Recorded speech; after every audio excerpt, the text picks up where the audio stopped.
পরিবারই আমাদের প্রথম স্কুল, প্রথম বন্ধু আর প্রথম ভালোবাসা।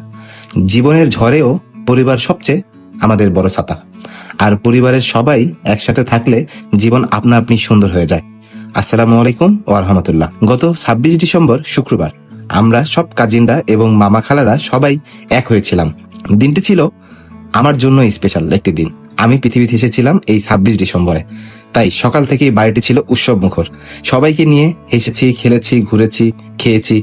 একটা দিনের জন্য হলেও চলে গিয়েছিলাম সেই শৈশব কৈশোরে। আমাদের পাশাপাশি বড়রাও হারিয়ে গিয়েছিল সেই শৈশবে। মামা খালারা বোনরা রাত জেগে পিঠা বানিয়েছিল, সকালে সবাই মিলে সেটা এনজয় করেছিলাম। গিয়েছিলাম দুবাইয়ের আদলে তৈরি সাফিন্স রেস্টুরেন্টে, পাশে ছিল খিচুড়ি ঘর। অসাধারণ ছিল জায়গাগুলো। পরে সবাইকে নিয়ে মাওয়াঘাটের লিভ লাউঞ্জে গিয়েছিলাম এবং মাওয়াঘাটের পদ্মার পারে অস্থির চা খেয়ে সত্যি খুব ভালো লেগেছিল।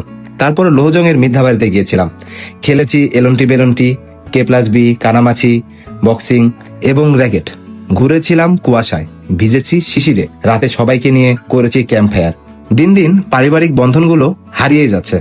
অর্থবিত্ত, সম্পদ, হিংসা, অহংকার, মানুষ ভুলেই যায় তার স্বজন আপনজন। পরিবারের ছোট সদস্যগুলো এসব দেখে ভুলেই যাচ্ছে মামা ভাগ্নের সম্পর্ক বা চাচা ভাস্তের সম্পর্কগুলো কতই না মধুর ছিল আগে। দিনটি ছিল সত্যি অসাধারণ এবং মনোমুগ্ধকর। আমার সকল কাজিন এবং আত্মীয় স্বজনকে জানাই অসংখ্য ধন্যবাদ। আবারও কোনো এক সময় আমরা ফিরে যাব সেই শৈশব কৈশোরে। ধন্যবাদ জানাই সকলকে।